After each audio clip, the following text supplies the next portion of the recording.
Hello friends, GNAV academy में आपका स्वागत है। फ्रेंड्स, मैं गोपाल पटेल। आज का मेरा टॉपिक है गैसों के नियम, लॉ ऑफ गैसेस। चलिए फ्रेंड्स शुरू करते हैं। मेरा पहला नियम है बायल का नियम। बायल का नियम, ठीक है फ्रेंड्स। बायल का नियम फ्रेंड्स ये कहता है कि स्थिर ताप पर किसी गैस का आयतन उसके दाब के व्युत्क्रमानुपाती होता है। ठीक है फ्रेंड्स, स्थिर ताप पर किसी गैस का आयतन, किसी गैस का आयतन उसके दाब के व्युत्क्रमानुपाती होता है।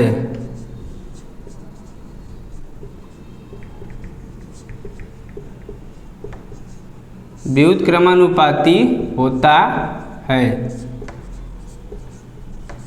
ठीक है फ्रेंड्स, ये बोला है स्थिर ताप पर, यानी कि at constant temperature, at constant temperature. अगर हम मान लें किसी गैस का जो आयतन है वह V है और उसका दाब P है, तो ये जो होगा ये आयतन उसके दाब के व्युत्क्रमानुपाती, इनवर्सली प्रोपोर्शनल। ठीक है फ्रेंड्स, अगर हम इसको मान लेते हैं, इसको प्रोपोर्शनल को हटाने के लिए क्या मानते हैं, एक कांस्टेंट को मान लेते हैं, K/P। यहाँ से हो जाएगा फ्रेंड्स PV बराबर K। अगर फ्रेंड्स हम किसी गैस का जो प्रारंभिक आयतन है V1 और उस पर लगने वाला दाब P1 है और अंतिम गैस का जो आयतन है V2 और उस पर लगने वाला दाब P2 है, तो यहाँ पे हो जाएगा P1 V1 बराबर P2 V2।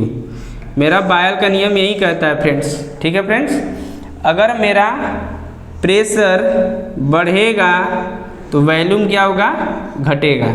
ठीक है फ्रेंड्स, जैसे जो गैस के गुब्बारे होते हैं हवा में ऊपर छोड़ दिया जाता है, तो ऊपर जाने पर, ऊंचाई पर जाने पर जो एटमॉस्फेरिक प्रेशर होता है, वायुमंडलीय दाब होता है, वो क्या हो जाता है, घट जाता है। वायुमंडलीय दाब घटने से क्या होता है, मेरा वॉल्यूम जो होता है, उस गुब्बारे का जो वॉल्यूम होता है वह बढ़ जाता है, अर्थात उसका जो साइज होता है वह बढ़ जाता है, जिसके कारण क्या होता है, ऊंचाई पर जाने पर वह फट जाता है। ठीक है फ्रेंड्स, मेरा दूसरा नियम है चार्ल्स का नियम।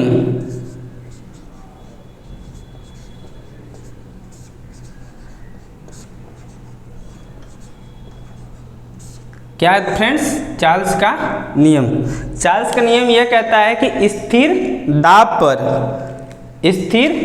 पर किसी गैस का आयतन उसके परम ताप के समानुपाती होता है। ठीक है फ्रेंड्स, स्थिर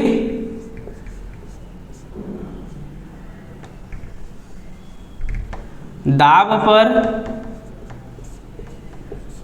किसी गैस का आयतन स्थिर दाब पर, एट कांस्टेंट प्रेशर, किसी गैस का आयतन उसके परम ताप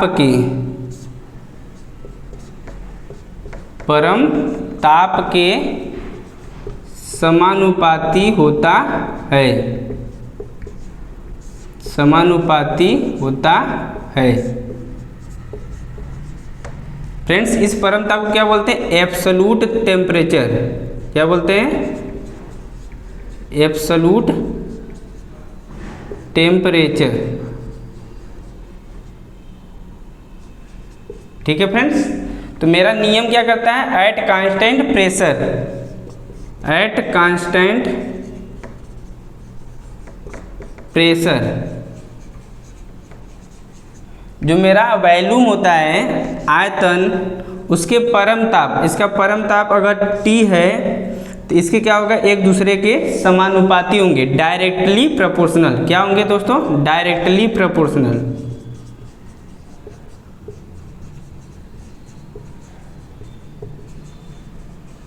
ठीक है फ्रेंड्स, अगर हम इस कांस्टेंट को हटाएंगे तो क्या एक कांस्टेंट मानेंगे, इस प्रोपोर्शनल को हटाने के लिए क्या मानेंगे, एक कांस्टेंट को। ये टी क्या है, जो मेरा परम ताप है, मल्टीप्लाई में है, इधर आएगा तो क्या हो जाएगा, डिवाइड में हो जाएगा फ्रेंड्स। तो V/T बराबर K। फ्रेंड्स, अगर हम किसी गैस का प्रारंभिक आयतन V1 और उसका परम ताप T1 मान लेते हैं और अंतिम आयतन V2 उसका परम ताप T2 मान लेते हैं, तो यहाँ पे हो जाएगा V1/T1 बराबर V2/T2।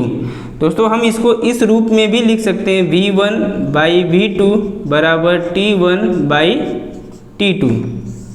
ये मेरा चार्ल्स का नियम है। ठीक है फ्रेंड्स, मेरा तीसरा नियम है गे-लुसैक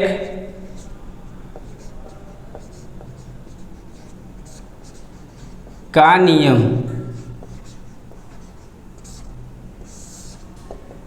फ्रेंड्स, गे-लुसैक का नियम यह कहता है कि स्थिर आयतन पर किसी गैस का दाब उसके परम ताप के समानुपाती होता है। ठीक है फ्रेंड्स, स्थिर आयतन पर एट कांस्टेंट वॉल्यूम किसी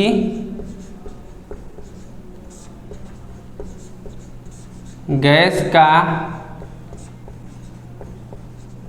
दाब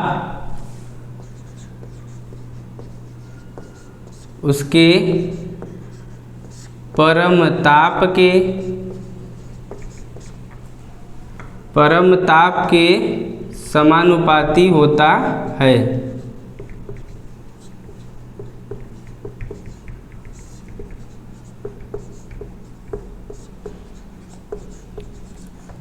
ठीक है friends, at constant volume, at constant volume. Friends, अगर किसी गैस का जो दाब है, अगर हम उसे P मान लें, तो जो दाब होगा वह परम ताप T है, तो इसके क्या होगा, समानुपाती होगा, डायरेक्टली प्रोपोर्शनल। क्या होगा फ्रेंड्स, डायरेक्टली प्रोपोर्शनल।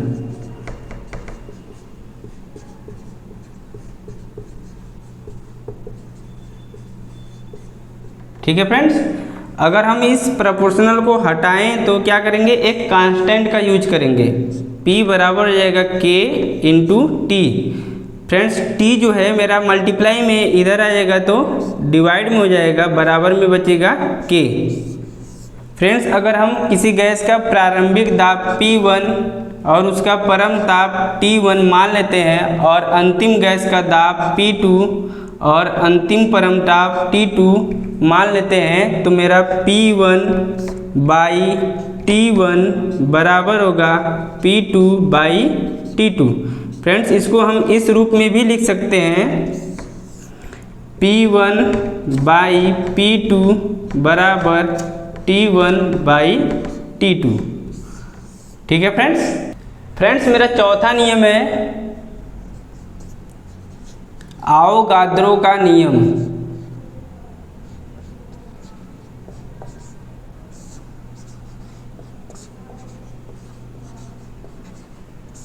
आवोगाद्रो का नियम। फ्रेंड्स, आवोगाद्रो ये कहते हैं कि समान ताप और दाब पर किसी गैस का आयतन समान ताप और दाब पर किसी गैस का आयतन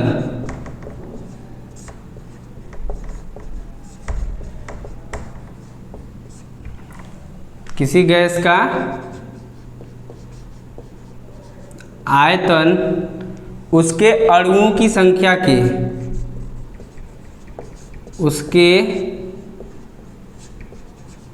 अणुओं की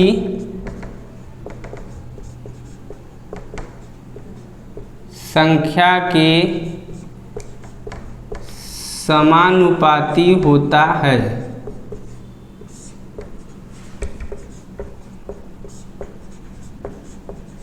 ठीक है फ्रेंड्स, तो समान ताप और दाब पर, यानी कि ताप और दाब को कांस्टेंट करना है, उसका जो आयतन होगा उसके अणुओं की संख्या n मान लेते हैं, तो ये दोनों क्या होंगे, एक दूसरे के डायरेक्टली प्रोपोर्शनल होंगे।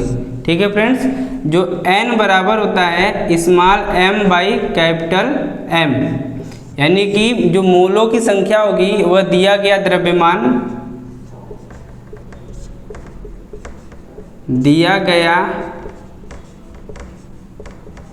द्रव्यमान बटे के अणु भार। ठीक है फ्रेंड्स, इस फार्मूले पे प्रश्न बहुत ज़्यादा पूछता है फ्रेंड्स। किसी गैस के एक मोल में, किसी गैस के एक मोल में, किसी गैस के एक मोल में अणुओं की संख्या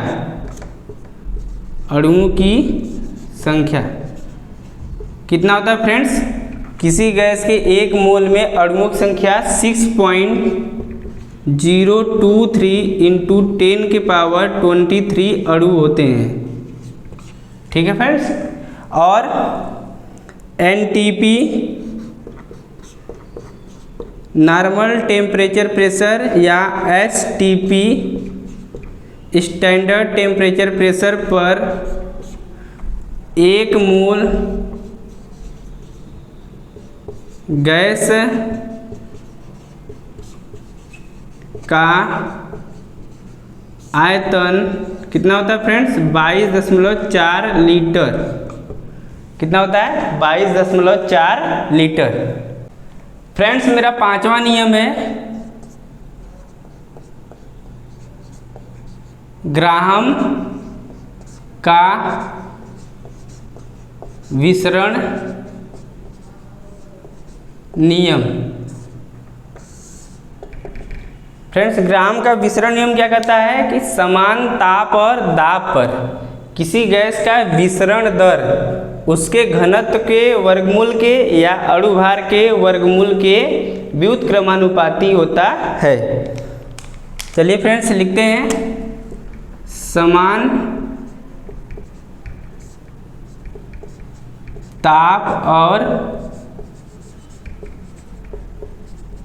दाब पर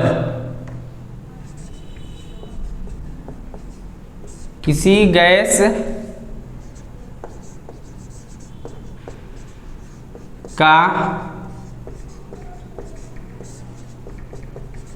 विसरण दर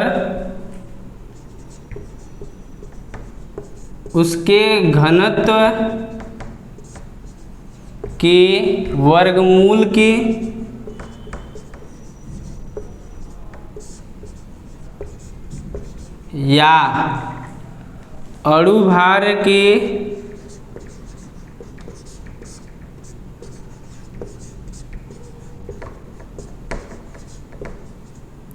वर्गमूल के व्युत्क्रमानुपाती होता है।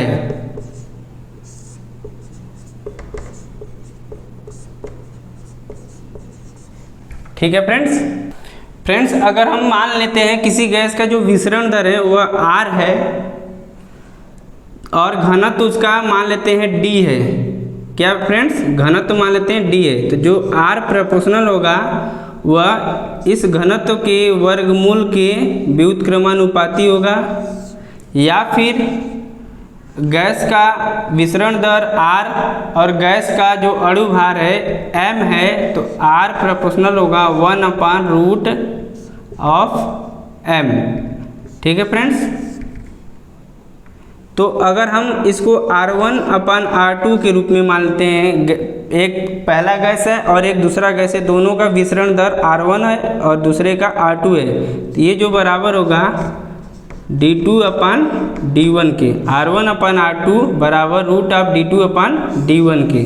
सेम इसी तरह, ठीक है फ्रेंड्स, सिमिलरली इसी प्रकार R1 अपान R2 बराबर होगा root of M2 upon M1 के। यहाँ पे M क्या है, अणु भार है, और D क्या है, घनत्व है। जो अणु भार होता है फ्रेंड्स, अणु भार बराबर होता है 2 गुणे वाष्प घनत्व।